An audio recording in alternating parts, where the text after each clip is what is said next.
धर्म स्नेही सत श्रद्धालु भव्यवर पुंडरीक पुण्यात्मा महानुभाव आचार्य भगवान योगींद्र देव द्वारा विरचित ज्ञानांकुश ग्रंथ की वाचना करते हुए यहाँ देख रहे हैं किस प्रकार चित्त वृत्तियों पर ज्ञान के द्वारा अंकुश लगाया जाना संभव है। अंकुश का पास में होना और जिस पर अंकुश लगाया जाना है उसका भी पास में होना, जिसको लगाना है उस व्यक्ति का भी होना, ये तीन होने के बावजूद भी यदि क्रिया सम्यक हो जाए जरूरी नहीं। अंकुश लगाने के लिए अंकुश होना चाहिए, जिस पर लगाना है वह भी होना चाहिए, जो लगाने वाला है वह भी होना चाहिए, किंतु इन सब में महत्वपूर्ण है अंकुश कैसे लगाना चाहिए। यदि अंकुश लगाने की विधि नहीं जानते हैं तीनों का भी कोई महत्व नहीं है। यहाँ तक कि कोई व्यक्ति कितना भी आगे बढ़ जाए, संख्या लिखते लिखते लिखते लिखते लोभ में आकर के तृष्णा से प्रभावित होकर के राजा से मांगने के लिए गया, मैं कितना मांगूंगा, सोचता है पहले 1 रुपया मांगूं, बाद में सोचता है 1 रुपया नहीं, 1 रुपया लिखूंगा इतने में तो 0 खिंच जाएगा, तो 0 लिखता है तो 10 तो हो जाएंगे, 100 हो जाएंगे, 1000 हो जाएंगे, और 0 लगाता चला जा रहा है, किंतु 1 का अंक लिखना भूल गया। हजारों लाखों करोड़ों 0 लगाने पर भी 1 के अंक के बिना उनका कुछ भी महत्व नहीं है। ऐसे ही जब तक किसी भी कार्य को संपन्न करने की विधि ज्ञात नहीं है, उस कार्य के लिए इकट्ठा किया हुआ रॉ मटेरियल सब व्यर्थ है। यहाँ पर आचार्य महोदय कल बता रहे थे सद्दर्शन सज्ञान चारित्र आत्मा तृतीयात्मक है और कर्तव्यम त्रय भावना, आत्मा को निरंतर इन 3 को प्राप्त करने की 3 में लीन रहने की भावना बनाना चाहिए। यदि आत्मा इन 3 को प्राप्त न कर पाए व्यर्थ है जीवन। संसार भी है और संसारी भी है, मोक्ष भी है, क्योंकि कुछ जीवों ने मोक्ष प्राप्त किया है। मोक्ष अनादिकाल से है, संसार अनादिकाल से है, संसारी अनादिकाल से है, किंतु जब तक हमने संसार से मोक्ष जाने की सम्यक विधि को जीवंत रूप में नहीं सीखा तब तक हमारा जीवन व्यर्थ है। शास्त्रों में तो विधि लिखी है, आप कह देंगे सम्यक दर्शन ज्ञान चारित्र की एकता मोक्ष मार्ग है, किंतु ये शब्द मोक्ष मार्ग नहीं है, शास्त्र मोक्ष मार्ग नहीं है, गुरु भी मोक्ष मार्ग मेरे लिए नहीं है, भगवान भी मेरे लिए मोक्ष मार्ग नहीं है, जब तक कि मेरी आत्मा में सम्यक दर्शन पैदा न हो जाए, जब तक कि मेरी आत्मा में सम्यक ज्ञान पैदा न हो जाए, जब तक कि मेरी आत्मा सम्यक चारित्र न आ जाए, और फिर जब तक कि मेरी आत्मा इन 3 को अखंड रूप मान करके आत्मा में जब तक लीन नहीं हो जाए तब तक निश्चय मोक्ष मार्ग की प्राप्ति नहीं होती। हाथी पर बैठा हुआ महावत हाथ में अंकुश लेके बैठा है, उसे नहीं मालूम अंकुश कैसे लगाना है। कहीं अंकुश हाथी के कान पर न लगा करके अपने सिर पर लगा लिया तो जीवन की लीला ही समाप्त हो जाएगी। ऐसे ही व्यक्ति श्रद्धा तो करता है, किंतु करना चाहिए जिस वस्तु का जैसा स्वभाव है उस प्रकार। अपनी आत्मा पर श्रद्धा करना चाहिए, आत्मा की शक्ति पर श्रद्धा करना चाहिए, कर्मों के स्वरूप पर श्रद्धा करना चाहिए, आत्मा के स्वभाव पर श्रद्धा करना चाहिए, किंतु श्रद्धा कर जाता है पुद्गल के ऊपर, ये पुद्गल मुझे सुख देगा। श्रद्धा करना चाहिए आत्मा के स्वाभाविक भाव सुत ज्ञान के ऊपर, भावनात्मक ज्ञान के ऊपर, जो चैतन्य ज्ञान है उस पर श्रद्धा करना चाहिए। श्रद्धा कर जाता है साहित्य में लिखे शब्दों के ऊपर, इससे मैं ज्ञानी बन जाऊंगा। श्रद्धा करना चाहिए अपनी इंद्रिय और चित्त की वृत्तियों को निरोध करते हुए संयम के ऊपर। और श्रद्धा करता है, देखो मैंने क्रोध में आके उसको दबा दिया, मेरा भी कुछ दम कम है, अहंकार कर रहा है, मायाचारी से मैं अपना कार्य सिद्ध करके ले आया, लोग करके चाहे किसी को बर्बाद करना पड़ी, चाहे स्वयं बर्बाद हो जाए, लोग को नहीं छोड़ रहा। हिंसा से, झूठ से, चोरी से, कुशील से, प्रग्रह से अपने आप को सुखी करना चाहता है। समझो कि वह व्यक्ति अग्नि के कुंड में शीतल जल की धार खोजना चाहता है।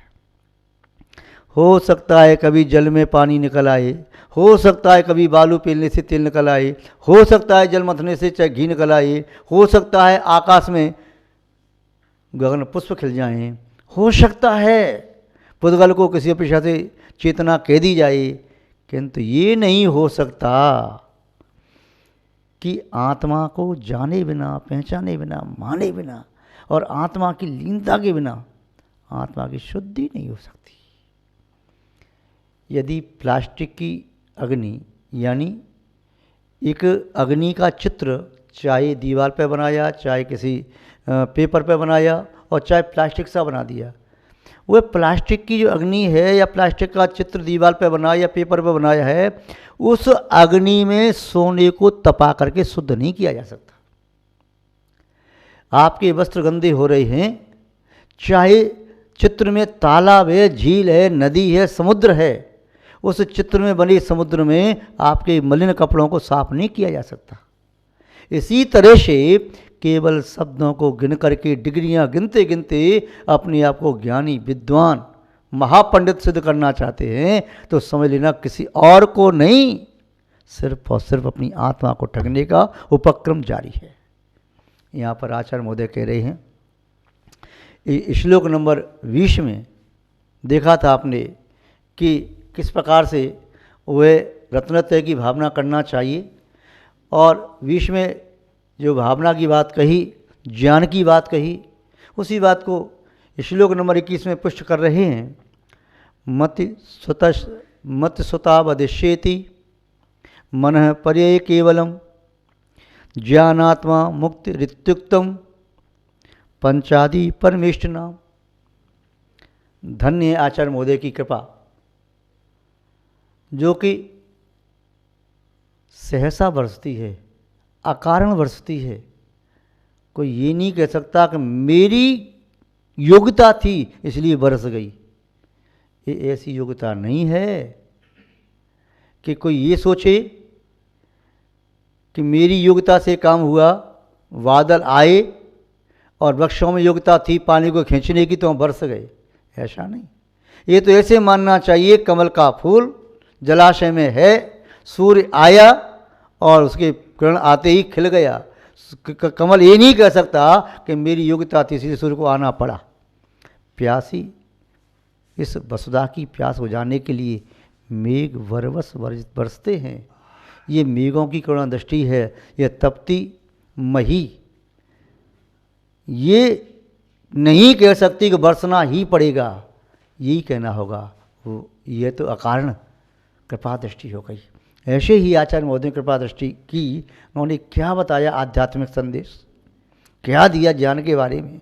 अभी तक ऐसा लगता था इस ग्रंथ को कंठस्थ कर लो, इसको भी कंठस्थ कर लो, इसको कंठस्थ कर लो, इसकी परीक्षा दे लो, इसका प्रमाण पत्र मिल जाएगा, इसकी डिग्री मिल जाएगी, अच्छी नौकरी मिल जाएगी, लोगों से खूब धन कमा सकेंगे, और तो और इस शब्द ज्ञान के बल पर हमें प्रशस्तियाँ मिलेंगी, उपाधियाँ मिलेंगी, हमारा नाम न केवल अपने क्षेत्र में देश विदेश और सर्वत्र हो जाएगा। किंतु इन सभी से आत्मा का दूर दूर तक भी कोई नियामक संबंध नहीं है। ये सब पुद्गल की चीज़ें हैं, पुद्गल में नहीं हूँ, और जो मैं हूँ वह पुद्गल नहीं है। इसलिए आचार्य महोदय यहाँ 5 ज्ञान की बात कह रहे। अब 5 ज्ञान को कैसे समझें? ज्ञान आत्मा, आत्मा तो ज्ञान स्वरूप है, ऐसा कहा जाता है। ये 5 ज्ञान कैसे हो गए? ये पर्याय की अपेक्षा से हो गए। कैसे पर्याय की अपेक्षा से? आपने कभी ईख की खेती देखी होगी, गन्ने कोल से पिलते हुए देखे होंगे शायद। उसका गुड़ कैसे बनाया जाता है? उस गन्ने के रस को गर्म करते जाओ कढ़ाई में, वो गुड़ बनता है, गरम गरम होता है। ग्रामीण लोग क्या करते हैं, चौकोर एक रख दिया, कनस्तर जो होता है उसका आधा टुकड़ा, तो उसमें गरम गरम गुड़ डाल दिया, ऊपर से कपड़े से बांध दिया, ठंडा होने पर निकाला, चौकोर पलिया निकल के आ गई। वही गरम गरम गुड़ एक कपड़े में बांध करके गांठ लगा रख दिया तो गुड़ का भीला बन गया, आकृति दूसरी हो गई। वही गरम गुड़ एक मटकी में भर दिया, मिट्टी की मटकी में, और उसमें जम गया, मटकी फोड़ दी तो गुड़ का आकार मटकी जैसा हो गया। वही गर्म गुड़ यदि एक गिलास में भर दिया और वह गिलास मिट्टी का या कांच का था, उस गिलास में लकड़ी लगा दी तो जैसे वो बर्फ़ खाते हैं उसको तोड़ करके ऐसे निकल के आ गया, जैसे कोई आइसक्रीम खा रहा हो। वो सब क्या है, गुड़ है। और जो कढ़ाई में अभी बन रहा है वो क्या है, वो भी गुड़ है। फिर इसमें उसमें क्या अंतर है, पर्याय की अपेक्षा अंतर है। उसको कह रहे हो भेला, गुड़ नहीं करे, ये भेला, ये परिया कितने की दी, ये मटकी, ये कुल्फी, किंतु कोई गुड़ का नाम क्यों नहीं ले रहा। इसी तरह मति, श्रुत, अवधि, मन, पर्याय, ये तो पर्याय हो गई। केवल ज्ञान ये भी कहने में कढ़ाई में रखा हुआ गर्म गुड़ है, जिसका गुड़ बनने वाला है, अनंत ज्ञान है। इसी के छोटे छोटे पार्ट बना दिए, किंतु उन सब में है गुड़। वो सब गुड़ को भी फिर उसमें डाल दो, गर्म कर लो, फिर जो कितना गुड़ बन गया। ऐसे ही हमारी आत्मा का स्वभाव, लक्षण, गुण ज्ञान है। शुद्ध ज्ञान हमारा स्वभाव है, अशुद्ध ज्ञान हमारा विभाव स्वभाव है। ज्ञान आत्मा का लक्षण है। तो ये जो ज्ञान है, आचार्य महोदय कह रहे हैं कि मत सुता वदिष्यति, मत ज्ञान, शुद्ध ज्ञान, अवधि ज्ञान, च इति। या तीन ही कहे, या चौथा क्यों नहीं कह दिया। तीन ज्ञान की विशेषता अलग है, चौथे की विशेषता अलग है। मतलब ये तीन ज्ञान मिथ्या भी हो सकते हैं, कुमति, कुसुत, अवधि, और सम्यक भी हो सकते हैं। ये अवृत्ति को भी प्राप्त हो सकते हैं, वृत्ति और महावृत्ति को भी प्राप्त हो सकते हैं। किंतु मन पर केवलम, ये दो ज्ञान तो नियम से महावृत्ति को ही प्राप्त हो सकते हैं, और वह भी सभी को नहीं, किसी किसी को। जो दुर्धर तपस्या करने वाले हैं, वर्धमान चाहत को धारण करने वाले हैं, शुभ लेशा से संपन्न हैं, और जो उपसमादि श्रेणी मानने में समर्थ हैं, छपक आदि श्रेणी मानने में समर्थ हैं, वे मन पर केवल दोनों ज्ञानों को प्राप्त करने में समर्थ हैं। मन पर ज्ञान वाली, यदि रुजुमति मन पर ज्ञान है तो संसार पतित भी हो जाएं, विपुलमति वाला तो नियम से उसी ओर से मोक्ष आएगा। केवल ज्ञान प्राप्त करने वाला उसी ओर से मोक्ष आएगा। इसीलिए अवृत्ति अवस्था में नहीं, मिथ्यात्व की अवस्था में नहीं। तो मति कुमति हो सकती है, श्रुत कुशुद्ध हो सकता है, अवधि कोवधि हो सकती है, किंतु मन पर्याय कभी कुमन पर्याय नहीं हो सकता, केवल कभी कुकेवल ज्ञान नहीं हो सकता। तो आचार्य महोदय कह रहे हैं ये तीन जो पर्याय हैं, मत, श्रुत, अवधि, इन तीन पर्यायों को प्राप्त करने वाला जीव संसार में अनंत काल तक फिर द्वारा भ्रमण कर सकता है। अर्ध पुद्गल परावर्तन काल का अर्थ भी अनंत काल ही मानो, असंख्यात उत्सर्पणी अवसर्पणी काल। तो आचार्य महोदय कह रहे हैं ज्ञान आत्मा, ये पांच ज्ञान आत्मा में हैं, आत्मा के अतिरिक्त कहीं और नहीं पाए जाते। पाए जाते हैं क्या? और जो पाए जाते हैं तो वे आत्मा के स्वभाव नहीं है। महाराज जी जैसे आप उपदेश दे रहे हैं, थोड़ी देर बाद जर्मनी चलने वाला कैमरा ये बोलना शुरू कर देगा, या रिकॉर्डर कर दो रिकॉर्डिंग तो बोलना शुरू कर देगा। किसी ने कहीं रिकॉर्ड कर लिया तो जो रिकॉर्ड किया है वो शब्द ज्ञान है, वो आत्मा नहीं। और जो शब्द ज्ञान को निष्पन्न कर रहा है अपनी आत्मा में से, जो अनुभूति के साथ निष्पन्न कर रहा है, तो अनुभूति आत्मा में हो सकती, रिकॉर्डर में और कैमरा में और टीवी चैनल किसी में नहीं हो सकती। इससे सिद्ध होता है जो दूसरे के माध्यम से प्राप्त हो सकता है वह पुद्गल, आत्मा नहीं। और जो अपनी आत्मा में अनुभव किया जा सकता है वह चैतन्य भाव, वही आत्मा का स्वभाव है। उसी ज्ञान की बात कर रहे हैं, ज्ञान आत्मा। आत्मा उस ज्ञान से सहित है, चाहे निगोदिया जीव का ज्ञान हो और चाहे सिद्धों का ज्ञान हो। वे जो ज्ञान आत्मा का स्वभाव रूप है, चाहे विभाव स्वभाव ही सही, उसे कोई किसी को नहीं दे सकता। उसका एक शुद्ध ज्ञान का कारण है कि वो एक निमित्त बन जाता है। मति ज्ञान का कारण है इंद्रिय और पदार्थों का संयोग होता है तो निमित्त से पैदा होता है। शुद्ध ज्ञान का कारण है शब्दों के माध्यम से चिंतन चला जाता है तो वो बढ़ता है, घटता है। अवधि ज्ञान का भी कारण है कि कई चिन्ह आदि प्रकट होते हैं शरीर पर, या भव प्रत्यय होता है देवनारकियों को, उसका भी कारण है। और लगाया ध्यान लगा करके जाना, एक कारण सहित हैं। किंतु जो अवधि ज्ञान भी विशिष्ट होता है, परमावधि सर्वावधि, जिसे प्राप्त करने वाले शिवों से मोक्ष आते हैं मनराज, वे अपने आप में विशिष्ट है। मन प्रज्ञान विपुलमति अपने आप में विशिष्ट है और केवल ज्ञान अपने आप में विशिष्ट है। महान भाव, चाहे विशेष ज्ञान हो चाहे सामान्य ज्ञान हो, ज्ञान जो भी है चैतन्य ज्ञान है, वह कभी किसी को दिया नहीं जा सकता, कभी किसी से लिया नहीं जा सकता। जो अचेतन ज्ञान है शब्द रूप, उसका व्यापार चलता रहता है। उस व्यापार से खुशी और ना खुशी का अनुभव मत करो। व्यापार करने से धन कमाया, केवल चेक बुक पर साइन करके मान लिया कि चेक ठीक है, अकाउंट में पैसा ही नहीं है, उसके नाम का अकाउंट ही नहीं खुला, कहाँ से पैसा लोगे?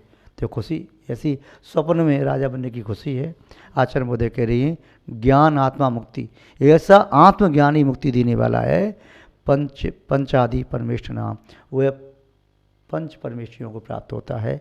ऐसे ज्ञान की भावना आप भी भाव, ऐसे ज्ञान के धारक पंच परमेश्वरियों के चरणों में हम प्रणाम करते हैं और सम्यक ज्ञान है 5 प्रकार के, उन्हें प्रणाम करते हैं, भावना भाते हैं। हम भी पंच परमेश्वर की अवस्था को प्राप्त करते हुए अपने शाश्वत स्वभाव को प्राप्त कर सकें। इन्हीं सद्भावनाओं के साथ आज बस इतना ही पर्याप्त है। जय बोले श्री शांतनाथ भगवान की, परम पूज्य आचार्य गुरुदेव श्री विद्यानंद जी महाराज की, अहिंसा में विश्व धर्म की।